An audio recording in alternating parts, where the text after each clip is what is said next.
Hello everyone, आज का हमारा टॉपिक है मुख्यमंत्री।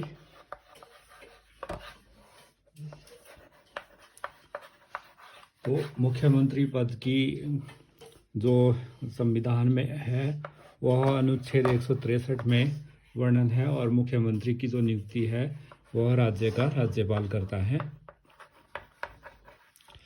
जैसे कि भारत में जो है द्विसदनीय व्यवस्था है, तो सरकार का जो मुखिया होता है वह मुख्यमंत्री होता है, लेकिन जो संवैधानिक मुखिया है वह राज्यपाल होता है। दो तरह के मुखिया होते हैं, जैसे केंद्र में प्राइम मिनिस्टर और प्रेसिडेंट होते हैं। इसकी जो योग्यताएं है, सबसे पहले भारत का नागरिक होना चाहिए। इसकी जो मिनिमम एज है वह 25 से ऊपर होनी चाहिए, 25 से कम ना हो, और यह लोकसभा का सदस्य चुने जाने की योग्यता रखता हो, या जो जिस राज्य से इसने चुनाव लड़ना है उस राज्य की विधानसभा की मतदाता सूची में जिसका नाम हो, और पागल या दिवालिया ना हो, किसी भी लाभ के पद पर आसीन ना हो। ये इसकी योग्यताएं हैं। फिर आता है इसकी शक्ति या पावर ऑफ सीएम। तो इसमें सबसे पहले ये होता है कि यह विधानसभा का जो बहुमत दल है उसका नेता होता है, और राज्यपाल उसको आमंत्रित करता है मुख्यमंत्री पद के लिए। और जो अन्य मंत्री होते हैं उनके नामों की सूची जो है सीएम गवर्नर को देते हैं, और गवर्नर उनको शपथ दिलाते हैं, बाकी मंत्रियों को भी। और जो बाकी मंत्री होते हैं वह गवर्नर राज्यपाल के प्रसादपंत ही जो है पद ग्रहण करते हैं। तो मुख्यमंत्री की शक्तियाँ ये है कि वह जो है बहुमत दल का नेता होता है, और वह जो है पार्टी के सचेतक के रूप में कार्य करता है, और उसमें जो है अपने जो दल है उसमें एकता बनाए रखने के लिए जो है कार्य करता है। और सीएम जो है राष्ट्रीय विकास परिषद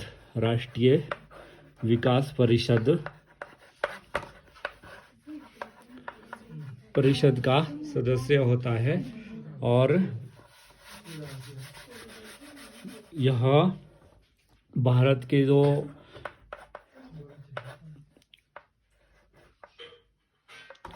मंत्रालय है वहाँ पर भी जो मतलब राष्ट्रीय स्तर पर राज्य का प्रतिनिधित्व करता है, और राज्य की जनता की जितनी भी जिम्मेदारियां हैं वह मुख्यमंत्री के कंधों पर ही होती है। मतलब एक राज्य का ये होता है, आगे मुखिया होता है, और जो भी नीतियां बनानी होती है वह मुख्यमंत्री ही बनाता है। और फिर क्या आता है इसमें कि अगर इसने विधानसभा का विघटन कराना हो, विधानसभा का, तो क्या कर सकता है ये उसकी राज्यपाल से अनुशंसा कर सकता है।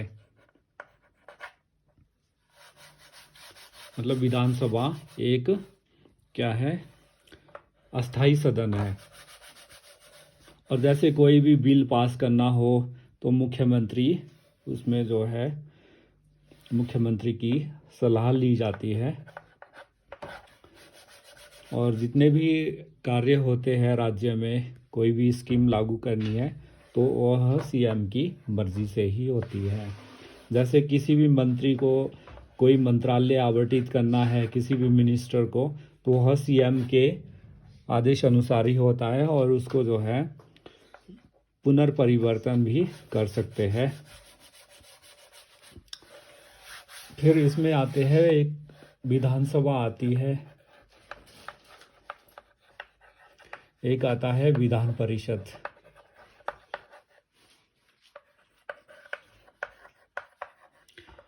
सबसे पहले कि जो मंत्रालय होता है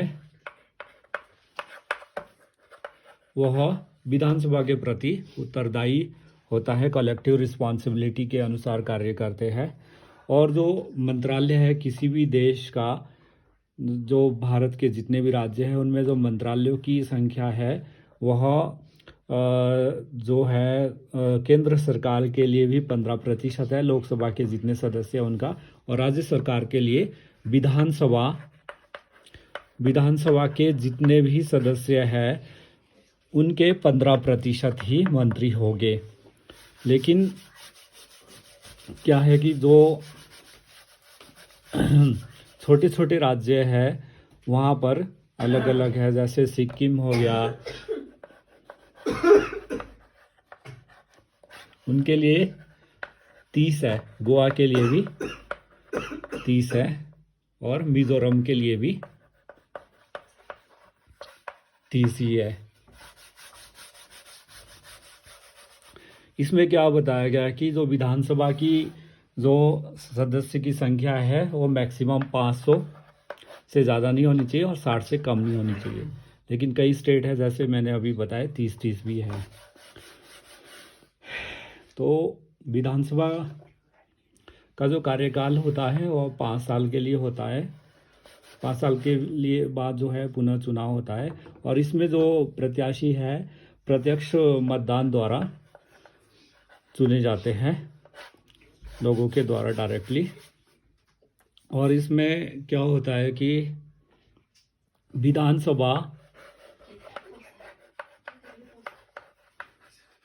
विधान परिषद के साथ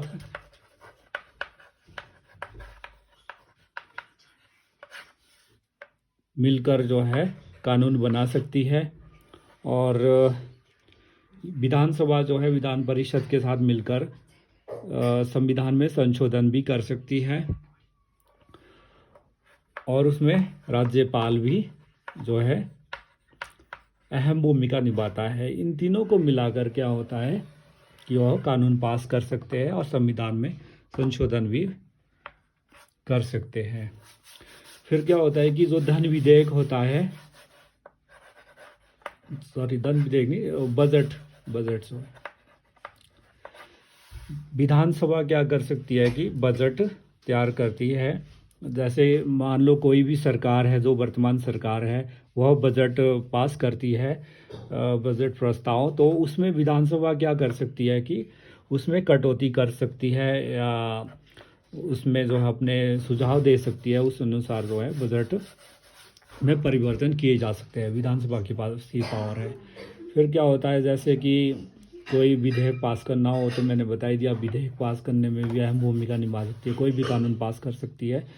और जैसे वर्तमान सरकार को जो है नियंत्रित करती है, ये कंट्रोल करती है, जैसे कोई भी इनका जो जैसे ध्यानाकर्षण प्रस्ताव है, काम रोको प्रस्ताव है, और विराम लेते हैं ये अल्प विराम, और फिर आखिरी जो शस्त्र होता है इनका वह अविश्वास प्रस्ताव होता है। और यदि किसी विधानसभा द्वारा मतलब मंत्री वर्तमान सरकार के विरुद्ध अविश्वास प्रस्ताव पारित हो जाता है तो पूरी मंत्रिपरिषद को जो है त्यागपत्र देना पड़ता है। तो ये चीज़ें ये कर सकते हैं। तो ये विधानसभा की पावर होगी, और इसका जो वर्णन है आर्टिकल 170 में है।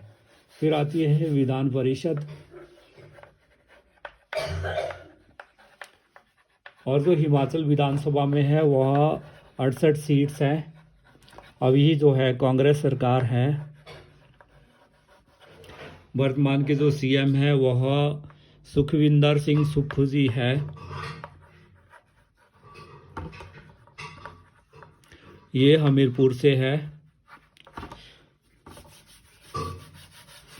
और कांग्रेस की अभी जो है 68 में से 40 सीटें कांग्रेस सरकार ने हासिल की हैं। बाकी बीजेपी और एक दो जो है अदर्स की है आज़ाद प्रत्याशी। तो विधान परिषद क्या होती है कि विधान परिषद सभी राज्यों में नहीं होती, यह ये जो है कुछ कुछ राज्यों में है। और ये कैसे बनती है इसका गठन, जैसे कि अगर विधानसभा अगर जितने सदस्य हैं या जो प्रस्तुत होते हैं उपस्थित तथा मतदान करने वाले, सदन में जितने भी उपस्थित है तथा जितने भी मतदान करते हैं उनका 2/3 बहुमत से अगर प्रस्ताव पारित करते हैं और राष्ट्रपति अगर मंजूरी देती है प्रेसिडेंट की अप्रूवल, जैसे इन्होंने विधान परिषद का प्रस्ताव पारित कर दिया, विधानसभा के 2/3 बहुमत वाले से सदस्यों ने अगर पारित कर दिया कि हमारे को विधान परिषद चाहिए, तो फिर वो प्रस्ताव आगे राष्ट्रपति के पास जाएगा, राष्ट्रपति मंजूरी देंगे तो विधान परिषद बन जाएगी। और इसका जो वर्णन है आर्टिकल अनुच्छेद 169 में है विधान परिषद का। और इसमें क्या होता है कि यह एक स्थायी सदन है, परमानेंट हाउस है, स्थायी सदन है। राज्यपाल इसको जो है विघटित नहीं कर सकते हैं, विघटन नहीं हो सकता इसका। फिर क्या आता है कि इसके जो सदस्य हैं वह कैसे कैसे होते हैं। तो सबसे पहला पॉइंट है, इनमें जो सदस्य विधानसभा के जितने भी सदस्य हैं, विधानसभा सदस्य जितने भी हैं उनके 1/3 से ज़्यादा नहीं होनी चाहिए किसी भी विधान परिषद में सदस्य, ठीक है।